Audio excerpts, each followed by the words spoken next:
Shalom sahabat YouTubeku dimanapun kalian berada. Pembahasan kali ini adalah Yesus itu Tuhan, tapi kau berdoanya kepada siapa? Yesus katanya Tuhan, tapi kok ketakutan?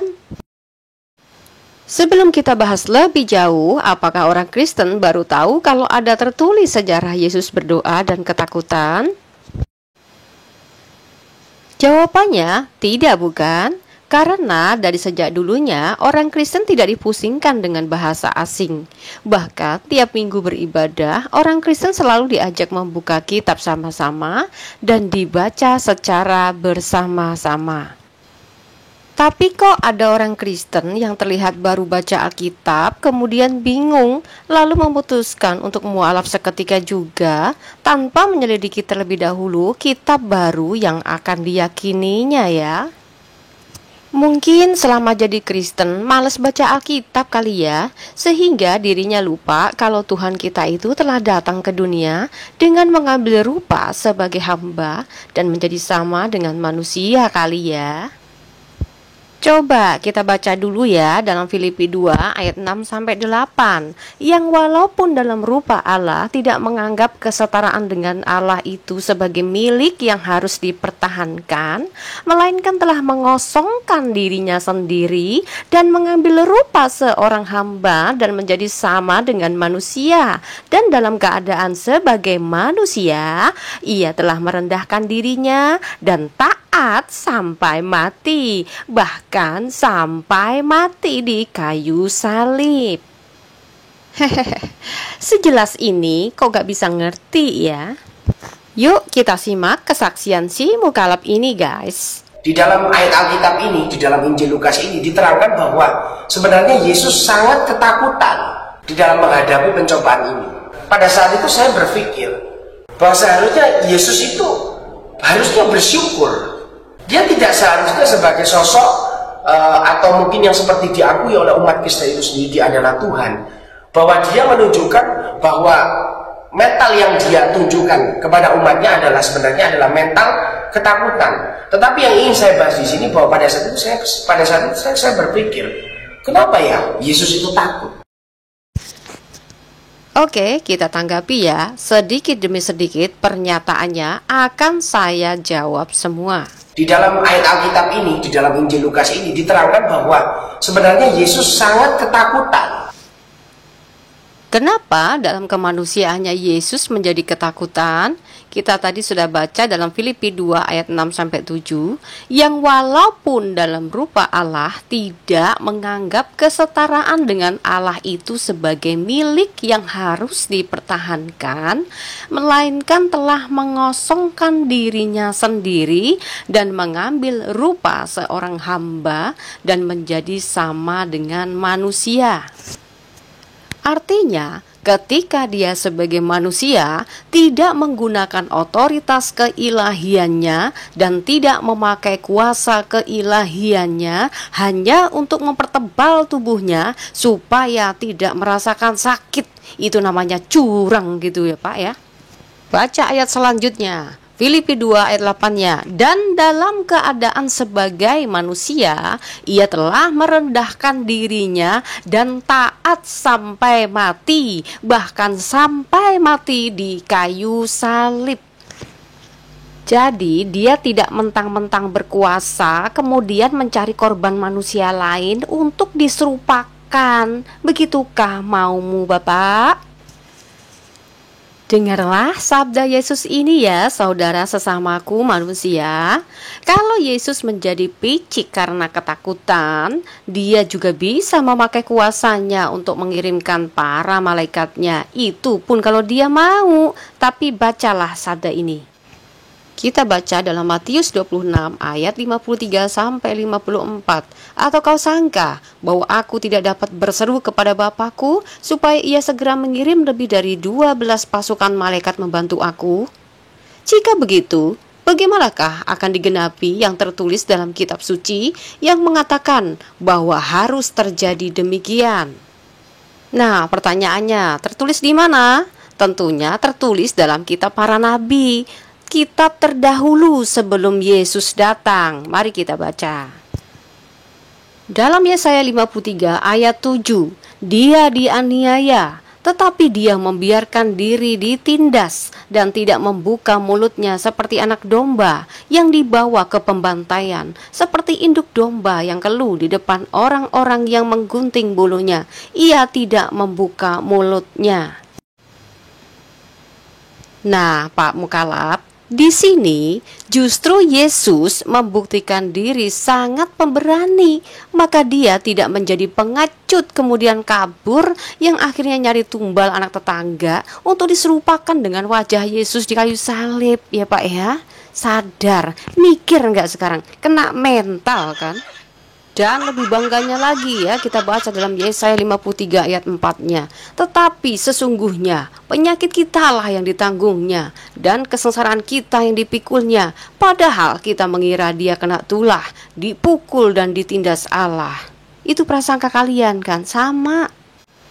1 Korintus 1 ayat 18, sebab pemberitaan tentang salib memang adalah kebodohan bagi mereka yang akan binasa, tetapi bagi kita yang diselamatkan, pemberitaan itu adalah kekuatan Allah. Di dalam menghadapi pencobaan ini, pada saat itu saya berpikir bahwa seharusnya Yesus itu harusnya bersyukur. Nah, narasi di sini mulai nggak jelas nih ya. Maksud Yesus harus bersyukur ini apa ya maksudnya? Kok nggak nyambung banget ya? Kenapa dapat hidayah kok malah putus gitu sih Pak? Dia tidak seharusnya sebagai sosok atau mungkin yang seperti diakui oleh umat Kristen itu sendiri dia adalah Tuhan. Bahwa dia menunjukkan bahwa mental yang dia tunjukkan kepada umatnya sebenarnya adalah mental ketakutan. Tetapi yang ingin saya bahas di sini bahwa pada saat itu saya berpikir, kenapa ya Yesus itu takut? Coba kita tengok kitab barumu dulu deh Pak ya.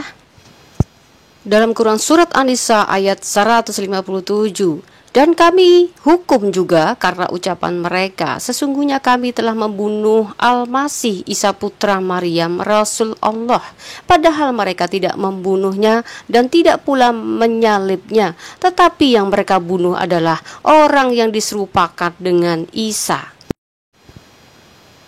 Jadi, kalau Yesus dalam Alkitab, yang walaupun dalam kemanusiaannya dia merasa takut, tetapi dia membuktikan taat di kayu salib.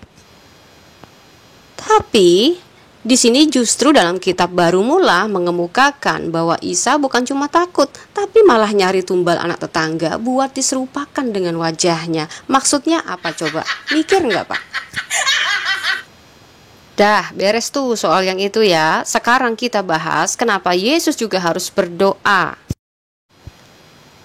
Matius 11 ayat 29.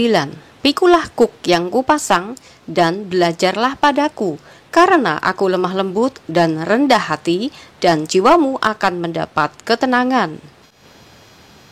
Siapapun yang mengaku Kristen berarti pengikut Kristus, dan pengikut Kristus sudah pasti harus belajar dengan Kristus yang adalah guru agungnya, penasihat ajaibnya, Allah yang perkasa, dan Bapa yang kekalnya.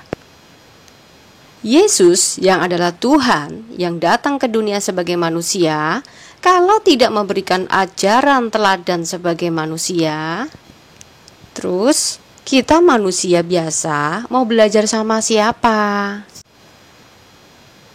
Makanya ketika dalam kemanusiaan Yesus berdoa, maka kita juga manusia yang menjadi pengikutnya lah yang mendapat pengajaran doa yang benar. Begini ajarannya, Yohanes 4:23 ayat 24. Tetapi saatnya akan datang dan sudah tiba sekarang, bahwa penyembah-penyembah benar akan menyembah Bapa dalam roh dan kebenaran, sebab Bapa menghendaki penyembah-penyembah demikian. Allah itu roh, dan barang siapa menyembah Dia harus menyembahnya dalam roh dan kebenaran. Jadi, bukan doa yang diajarkan manusia. Dalam Yesaya 29 ayat 13, dan Tuhan telah berfirman, oleh karena bangsa ini datang mendekat dengan mulutnya dan memuliakan aku dengan bibirnya, padahal hatinya menjauh daripadaku, dan ibadahnya kepadaku hanyalah perintah manusia yang dihafalkan. Nah, jadi lebih mengerti kan? Kenapa kalau Yesus itu Tuhan, tapi harus berdoa. Karena jika Dia Tuhan tidak menjadi manusia, maka sampai hari ini pun kita juga belum mendapatkan pengajaran tentang doa yang benar, melainkan doa buatan manusia yang hanya dijadikan hafalan saja, seperti yang tercatat dalam kitab Yesaya 29 ayat 13 barusan. Nah, sekarang saya akan mempertanyakan tentang fakta dan data dalam hadis Muslim nomor 5329. Allah dalam Islam kan tidak pernah menjadi manusia, tapi kok berdoa ya? Mari kita lihat hadisnya. Nah, silakan cross check sendiri ya dalam hadis yang saya sampaikan tadi, dalam hadis riwayat Muslim 5329. Wahai Rasulullah, kita didatangi beliau bersabda, jangan bersedih, sesungguhnya Allah bersama kita. Lalu Rasulullah SAW mendoakan keburukan padanya hingga kudanya jatuh ke lumpur hingga sampai perut. Lalu ia berkata, aku tahu kalian berdua mendoakan keburukan padaku. Sekarang berdoalah kepada Allah untukku. Demi Allah, aku akan mengabulkan permintaan kalian berdoa. Nah, lalu ada tanda jari yang menunjuk ini adalah katanya, lalu Allah berdoa, kemudian Suraqah selamat, lalu kembali. Nah, saya kan cuma hanya membaca ya. Silakan teman-teman dicari tahu referensinya dari sumber hadisnya tadi ya. Nah, saya pun juga mempertanyakan ayat suci Al-Quran ini ya. Dalam Quran Surat Al-Ma'arij ayat 40, maka aku bersumpah dengan Tuhan yang memiliki timur dan barat, sesungguhnya kami benar-benar maha kuasa. Pertanyaannya adalah, siapakah aku di sini? Lalu, siapakah Tuhan yang memiliki timur dan barat di sini? Dan siapakah yang berkata kami di sini? Ada 3 pribadi yang tercantum dalam kalimat ini. Semoga menjadi bahan perenungan bagi orang-orang yang mendapat hidayah. Salam waras, Tuhan Yesus memberkati.